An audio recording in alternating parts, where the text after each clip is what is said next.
It's Two on the Aisle with me, Charles Gross, and Leslie Hoban Blake. Tonight, reviews of Love Letters, the Wayside Motor Inn, and the Death of Klinghoffer. Ladies and gentlemen, welcome to Two on the Aisle. How are you, Leslie? I'm pretty good, Charlie, considering I'm soaking wet from the weather Soaking outside. wet from the weather. Well, fall is finally set in. Yes, fall is finally set in. Okay. Well, we have a season really ramping up. It is. And tonight we have two revivals from the same playwright, A.R. Gurney, who specializes in what I can only call the WASP genre. Yes, it's what you can only call it, right, is the WASP genre indeed, which generally means not hot. And yet some of his things are very hot, so that's an interesting way to look at it. Do you want to talk about who is the person on the... It's a cast of two, so the cast of two changes, and it's the story of... Right, well, this is Love Letters. First Yes. issue. We didn't say that before. Sorry. And the current cast is Brian Dennehy and Mia Farrow. But if you don't like Mia Farrow, you can wait for Carol Burnett. If you don't like Brian Dennehy, you can wait for Alan Alda. The beauty of this play, it is two people, a man and a woman, and it is the letters that they have exchanged since they were children, all the way to her death, approximately 50 years later, and we see their lives. He's from this very conservative, straight-up family, and they're rich. But not as rich as her. No, her family is much richer, but they're dysfunctional. Let's say her mother divorces. But they're all dysfunctional on both sides of the thing. They're dysfunctional. Right, but it affects her a lot more than it affects him. Well, because she's a bit of a free spirit, and she never quite is able to settle down, and unfortunately it catches up with her. And she's not smart enough or doesn't want to notice that he loves her. At the beginning, at least. He's really, even as a little boy, he likes her and he likes talking to her. And she kind of is very rough to him, and she ignores him, or she talks about somebody else, and it gets him all upset. And then suddenly he gets married. Well, there is a friendship. I think right as she is starting to realize he could be the one, then he announces he's engaged. And there's mostly what they have is a friendship. It does veer into romance at different points in their But it's life. always not exactly. It's always a little Right. the wrong time, Yes. the wrong time, the wrong place. Yes. And he goes to college, to law school. He's always trying to do the right thing.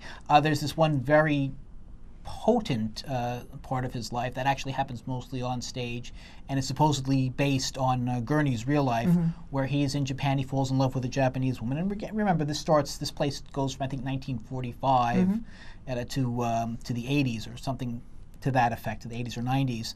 And so he's there at a time where that is not. Well, it's Sayonara. It's the movie Sayonara, but it's his version of it. It's not acceptable. And so you have they are products, to an extent of their time. Like when he goes to Congress, she says, "Oh, you're with all boys again," because they both grew up going mostly to single-sex schools. I have to say that I didn't find it as dated this particular time as I have in the past, and I think that's the credit of the actors. I really do, and of all people, I never would have expected to like Mia Farrow as much as I did. I have to say, she was just a delight.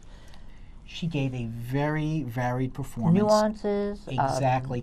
Whereas Brian Dennehy was pretty much the same throughout, which for was that okay. character, Exactly. for Andy, makes sense. But the beauty of this play, to a large extent, is it's a very simple play. The actors sit down. They don't even look at each other. Occasionally, in some versions, they may look at each other at the end.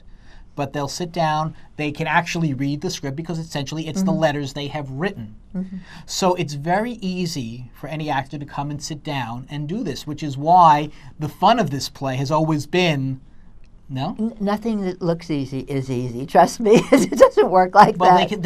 They can rotate the cast, and they can get a Carol Burnett. You want me to tell you the in there actress I because saw who turned me off this play completely? It's Stockard Channing. I thought I would Really? die. I could thought not she'd be bear excellent in her. it. She overacted it. She was always, I'm a little girl, now I'm a young person. She was, whereas Mia Farrow just was. She was just in the moment, everything. And to do that night after night with the script in front of you, without being able to get up, without being able to go someplace, without being able to change your costume, that is the essence of what really lovely acting is. It is a simple play, but a beautifully written one. And it has to be directed to characters. You really have to find a director who's on the money. I was really just astounded that that this director did such a wonderful job. Gregory Mosher. Yes, well, Gregory Mosher has been around for a long, long time, done a Right. lot of regional theater, and has done this play before. Yeah. Might even have done it when Stockard Channing did it. I don't know. Could be. I saw with Swoosie Kurtz in it. Was she lovely too? Oh, she was. I would think so. I She didn't see her was. do it. And Richard Thomas. Oh, my brother went to school with Richard. Yes, they John knew Boy each Walton. other. Yes. And both they were excellent. I loved the play then. I love it now. You know, if it runs long enough, they may be calling us. I think we're available. I think we're too old now. I'm sorry. No, not at all. No, right. We're both actually we're you younger. actually could do it. Well, the part of the beauty of it is you really could have younger actors doing it. Yeah, And you can have older actors. I don't know doing about it. younger. I don't know that you get the sense. Well, maybe not in of a 20 something. Yeah. But say from 40 through 70.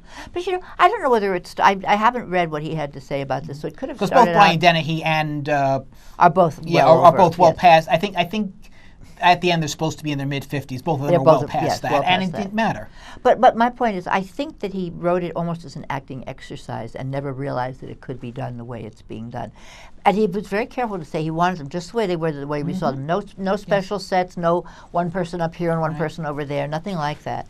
And this is probably another reason why it attracts the actors, because they I'm know sure they just have to show up. they and- have to show up, but it's all on them. Yeah. They are both on stage throughout the well, whole what else thing. does an actor want? I mean, you know, that's an actor's dream. It's like a one-person show, except that you get a There are break. two of them, Well, yes, yeah, right. and you have some, and it's even hard So- for them to react to each other because they cannot look at each other. I know. I wish they would let us come back and see some other pairings. I would love to. But since they're not going to, what would you give this one? I would give this 4. I would. You know what? I'm going to give it a 4 with you. And I wasn't looking forward to it. I've seen it before. And I'd forgotten that it depends on the pairing that you get. And I hope that we get to show the pictures with all the different pairings around the world, because it's amazing. Gérard Depardieu and Anouk Aimée, for God's sakes. Could you believe that? In French. Right. You know, the play is, it's universal. And Diana Rigg is going to be coming. Well, she's Alan coming Alda. here. But I'm saying, Yes, these were done in other countries. And if the play runs, I'm sure they will keep a steady line. So if you see a cast, you don't think, well, I don't think I'll like them. You just wait a couple of weeks. Well, the problem and is if you someone else. can't fill the theater while you're waiting for them to come, then I think they're very smart to do it the way they do it. And then if they feel that there's still an audience, then they could do But they something may, like you that. know, who's ever in there may surprise you. I was not expecting to be neither overly was I. impressed with Mia Farrow, Neither and I was I. was. Yep. Yeah. So highly recommend. And I thought that Brian Dennehy might have been too heavy-handed, to be honest, and he wasn't. As you say, he was more or less the same, but it was the right kind of same. Yes. But since exactly. we might as well show a picture of the esteemed Mr. Gurney, and by the way, that section about the Japan brought on another play called East West, Right. which was a very beautiful play about the young boy. Also meeting by Gurney. Well, I'm saying brought on that play, which he made into a play at Lincoln Center, and was beautifully done, and it was just his whole life. Well, I mean, and so you get the feeling that some of the things in here, and he's talked about it, are about his life. There are 10 episodes in here, literally 10 one-act plays taking place in the same space at the same time. And it's called The Wayside Motor Inn. I'm covering the title, which I shouldn't do. And that's where it is. It's in this hideous, horrible little plaid carpet, just awful two-bedroom in a motel. And we don't really know what time when it is. We don't know when it takes place. Well, we do actually, because it says it's in the 70s. Oh, I didn't even which is realize why you can be very of course, the nostalgic. costume. So when someone has to contact his computer, he has to do it Of over course, the phone. of course. And then when you have to make a phone call, you Right, have you to have to make use a the phone phone call. in the Right. hotel.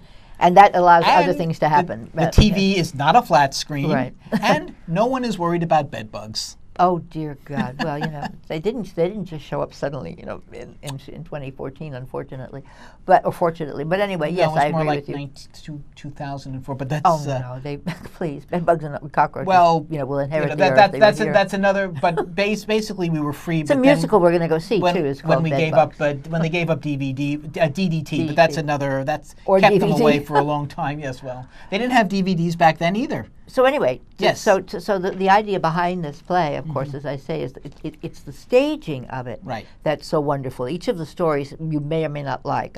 My favorite story was actually my favorite story was the one about the father and son, because you found a real sense of male bonding or not bonding Right. that I don't Not know bonding. or not Well, well. this actually was the closest to my stage of life, because I have a daughter who's in college, another daughter who's going to college, so I could identify. And he's pushing, the boy has an interview with Harvard, and the father, of course, like any father, wants him to get in. The boy's saying, well, you know, maybe I'll take a gap year off, be a mechanic, and the father is pushing him, and, you know, dictating what he will wear. And it leads, not surprisingly, if you have a child that age, to a rebellion. Well, but it's more than that. The boy doesn't want to really gap year. He doesn't want to go to Harvard. He wants to be a mechanic. He wants to work with cars. He wants to do it for a year. Yeah, but you get the sense that he doesn't want. He wants to wear a work shirt to the interview. He keeps saying, "This is who I am," and the father keeps saying, "I didn't do this all my life to have you become a car mechanic. Right. You're going to Harvard. You're going to be a lawyer." You know, in other words, the father wants the son to live the life he didn't have, but he was able to make available to his son, which is a story that is you know, it's as old as universal. time, to quote the Disney story. And there's another one, an older couple. He's sick. Curmudgeon. Well, yes. Curmudgeon. I wouldn't Yes. stay with that man 5 minutes. Oh God. Kvetch, kvetch, kvetch. Well, they're coming to visit their grandchildren, Yes. possibly thinking about moving to the area. Yes. A couple that is divorcing. Yes. And they're trying to be amiable, but it's not going to happen. A traveling salesman who, true to form, tries to pick up a waitress. To me, that was the weakest. And a of young the story. couple, which was And kind a of young cute. couple. Well, it was cute. They are there. They're, I think, in college, and they are there to consummate their relationship. Possibly, I think it's the first time for both of them. Remember, this was the 70s. Right, So and people waited till because it's the 70s, the girl is a bit reticent. She's still not the liberated woman that was, you know, possibly on the way. I mean, for some girls it was there, but it was that time She's of liberated enough to pay for half the room. yeah. Well, but yes, but a different kind of liberation. Yes. She didn't want her first time to be. It wasn't that she didn't want to have a first time. It was she didn't want her first time to be in this crummy, particularly crummy hotel. What the interesting thing is, I think of all the stories, that's probably the weakest story, and the most sketchily drawn characters, I think, comparatively speaking, and yet that one may well have been my favorite. They somehow Nothing to do with the nudity. well, there really wasn't much. I mean, you see him nude, you see her in the bathtub, but you don't, you know, you see her covered up by the bathtub, because you have to remember this is the I think theater. that was our seats. I think in some seats you saw more. Maybe, well. Lila Neugebauer, if I say Yes. that correctly, is the director. It's a new name to me, and I don't know it at all. Okay. But Well, I think it's an up and Let me coming. just finish what I was going to say. Sorry. It ends up being, despite that it's, you know, they're there for sex, it ends up actually being a very nice and romantic vignette. And I ended up enjoying it very, very much. Well, I want to name a couple of people, if I could. The older couple, John DeVries and Liz Mackay. If you remember, I'm not going to do this. Anyway, Liz Mackay has been around for a long time, and John DeVries has been around since dirt.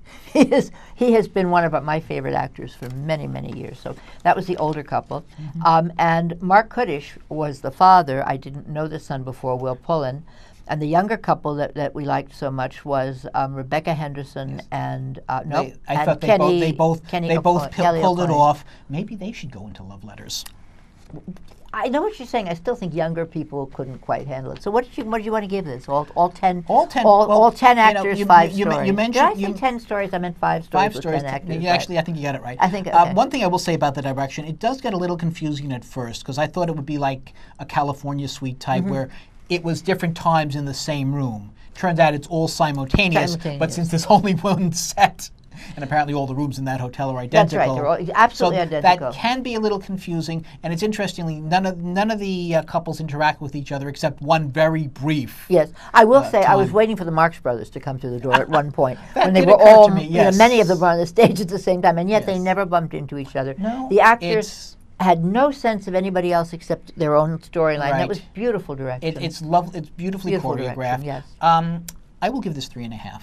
I'd go with that. I'd go 3. I would give it 3.75. I really enjoyed it. And and this was our A.R. Gurney week. You know, I mean, that was really amazing for. Yes. He's just been around forever. Two of his better plays, and actually I'd never seen this one. Well, but no, two I of had never his, seen this either. 2 of his better plays revived. Okay, we're going to do something we don't normally do here. We're going to be talking about opera. Yes. And And politics. And politics. So this is going to be a quasi review. This is I actually have an idea for an opera myself. Oh, I think yes, we could have Ray Rice. You know, he's the football Yes, star I know who who he beat up is, his girl, and yeah. give him an aria. You know, when he explains why he had to beat up his wife. no. Okay. No. No. Go Okay. ahead. Wait. What do you have? How Yeah, I'm sure you have about this something one? coming in. Birth of a Nation. Now that's a classic film, so that's art. So that should be an opera, and it shows the Ku Klux Klan glorified. That's an organization, by the way, that loves to lynch black people. You're telling people that you don't think they know? Fortunately, we don't have a very active Klan in New It's true, York. but they even have them in South Park. So come on, you know. Okay, fair enough. I haven't watched South That's Park, okay. so I didn't realize. You know, okay, I but told- not a good idea to glorify a racist group. Okay, No. okay, I I got see one where you're more, going, You know, okay. how about 9/11? You know, we could give the terrorists who flew the plane. We have the story of the terrorists and maybe a quick glimpse of the people in the building. You mean you're talking about 9/11 from the terrorist side? Is that what you're saying? Something like that. Okay. yeah. Yes. That. Okay. That's where, Well, yeah. are these bad ideas? Yes. They're terrible ideas. They should not be on stage. In Okay. fact, I will tell you, though, I've been a professional critic for about 30 years, actually longer, and I have often wondered why a play was produced. But I have never said, you know, this should not be produced until now. I think you've got a title to the And Why I am a saying Play. this, yes, on, well, it's an opera, actually, Yeah. The Death of Klinghoffer, Yes. which... Say it again because I don't think we. The Death of Of Klinghoffer, Klinghoffer, which okay. is interesting because it's not about a guy who died, it's about a guy who was murdered. So I don't know why they don't call it the murder. Yes, I do know why they don't call it the murder of Klinghoffer. But this is the story, well, it's supposedly the story of Leon Klnghoffer, Jewish-American male, cripple. He was on a ship called the Achille Laurel, you know, kind of a love boat-like ship, having a nice romantic getaway with his wife. Palestinian terrorists boarded the ship and shot him, threw him over the side. Okay. Now, nothing wrong And with that is basically the storyline. I mean, Yes. that is what happened. and nothing wrong with doing an opera about that. And John Adams, the Yes. composer, has taken other real incidences. Right, in Nixon in China is probably his best known. Dr. Atomic about the Atomic Project, Manhattan Right. Project. So this is Right. what he likes So to he likes do. to write about recent history, and he is considered the premier opera writer, Yeah, the pretty composer, much. Contemporary. which is probably why opera's Contemporary. not doing so well these days. But that's another story. I don't like most of his work just because I find it boring. He does what Philip Glass kind of stuff. It's all the same, and then it comes back and Well, it's the Alice same. Goodman did the words, and I'm looking at it and I'm saying, boy, this would never play on Broadway because it's so. These aren't even lyrics; they're words. Yeah, well, I mean, there's a lot of testimony in there. That's a Yes. part of a problem as well. And the problem here is that they do try, for the most part, and show it from the side of the terrorists. Now, a lot of people have written, well, they say, dirty Jew, or let's see, if Jews, where poor men are gathered, you can find Jews getting fat. And that didn't offend me to an extent because, well, they're terrorists. What would you expect them to say? But, and here's the problem, later on we show one of them singing a song about birds and dawn. One time we see them, in Israel, in the Middle East, being evicted From their own. Yes. in 1948. Well, you see, but the British did this. The Jews didn't do this, and they don't make it clear enough to anybody that it's the British who gave away their land. Well, that's assuming, and that, well, you could argue it wasn't even theirs to begin with because it was under Exactly, the British, it was yes. under the Ottomans, Yes. and a lot of them came when Jews started moving back to Palestine, which was in the late 1800s. But let's go back to the. Right. We wanted to stay on the the bottom line. line with is this. they try to get you to empathize with the terrorists. Unbelievably. And when you empathize with a terrorist, suddenly, Then it's not so bad. America is one fat Jew. Suddenly, those words say, well, maybe they've got a point. Oh, please. And that's the problem. It is anti-Semitic. It is anti-American, as far as I'm concerned. Yes, it's both. And it is racist. And why Lincoln Center considers this a work of art, I don't know. I will tell you one more thing. They say, oh, well, we also wanted to provoke a debate about the Middle East. Well, it sure as hell did. Well, it did, but if you want to provoke an honest debate, and I assume they want it to be an honest debate, you have to present all the facts. So here we see the aforementioned Palestinian, and they try to connect that Palestinian in 1948 to the terrorists. As if On the the child in 1948 might somehow be the adult in 1994 or the mother, or something like the that. mother Yeah, of, right. one of the terrorists. Interestingly, though, the one bone that they toss is the terrorists say, if there's peace, we are finished. we don't want peace. So that's one honest thing. Well, they are definitely suicide bombers that go, yeah. and they don't commit suicide. So it's interesting. But they were tried and convicted in an Italian court. Except for the one guy who ostensibly was the person, Abbas, who supposedly was the spearhead of it. He didn't get caught until he got caught last year. Yeah, was it last year? Something like that. Recently. I don't comparatively know. Recently. But there are so many facts left out. 2005, I think. Yeah. Anyway. Well, 2005 fact, yeah, possibly. They don't show Jew. They say, well, we balance it because in addition to showing the Palestine, we show European Jews coming to Israel. Well, the first thing they do when they show in the movie, when they show the European Jews coming, is they say they're illegal refugees.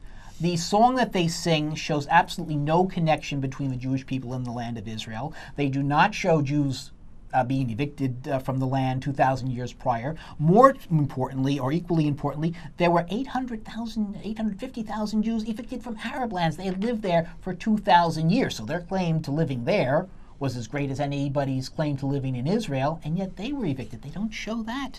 They don't show the fact that a lot of the Arabs left because they were hearing the siren song from their fellow Arabs. So, come on, we'll join our army, we'll wipe Israel off the map, and you'll be conquering heroes. There's a point at which art and politics meet very often in good theater, when we just saw the LBJ play. Oh, excellent. We saw the Frost-Nixon play.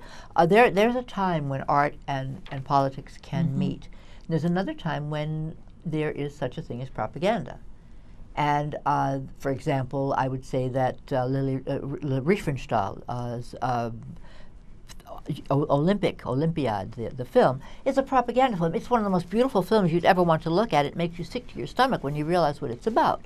And as you said, Birth of a Nation, which is glorifying the Klan. Right. And whether or not that's what the man meant to do, since the man who wrote it, my father had a copy of this, wrote another book to try to call The Southerner, to try to ameliorate what he had said in this particular piece because it raised such an uproar. And he supposedly didn't realize it. But that's not the point.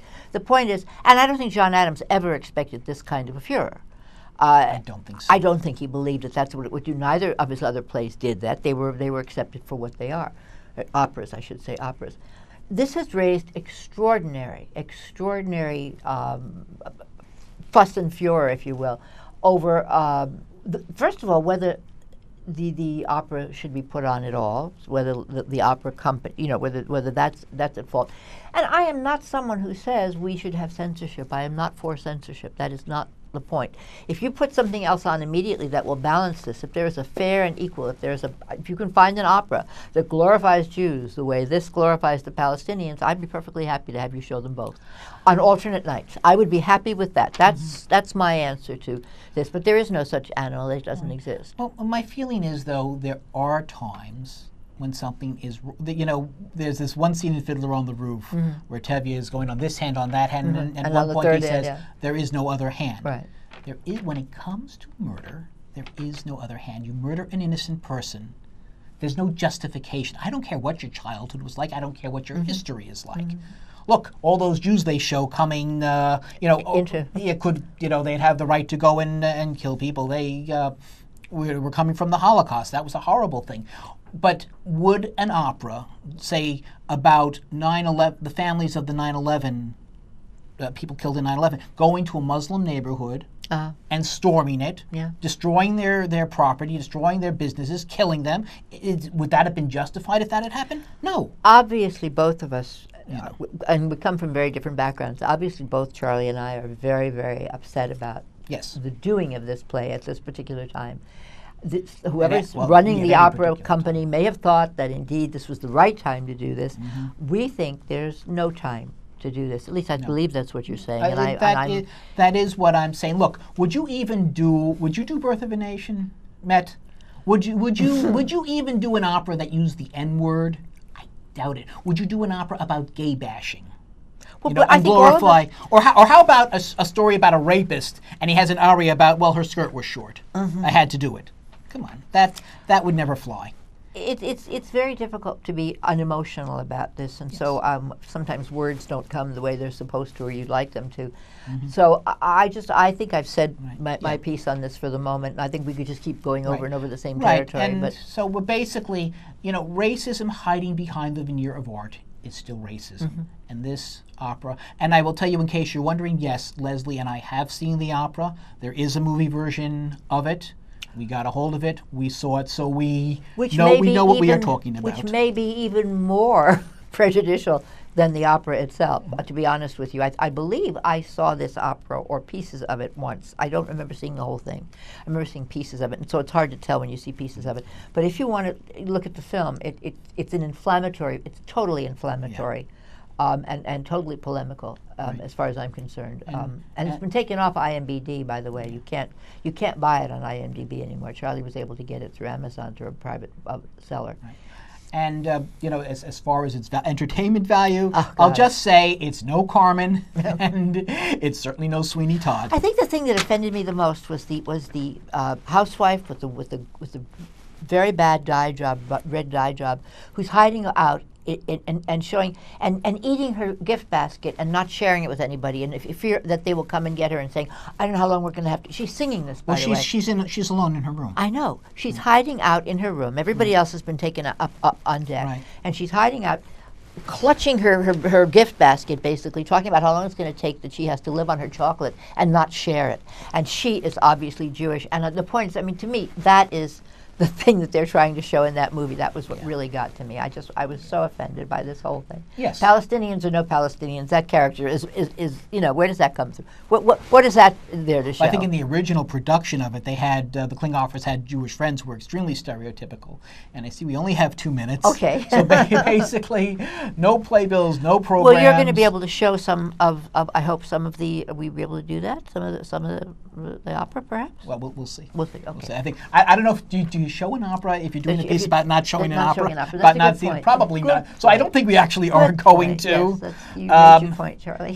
So we're hoping that they will be showing. They will get themselves a different opera. We hope that the Met. When you artistic voice, artistic freedom of art, artistic expression also comes with responsibility. Okay. We hope the Metropolitan Opera will embrace that responsibility and not show that and not show this opera, and we definitely will not be. We won't be in the audience. On the aisle. You won't see us two on the aisle, right? And that is our show. So when you go to the theater, and you will see maybe the opera, but not this one, you will see Leslie and me, us too, on the aisle.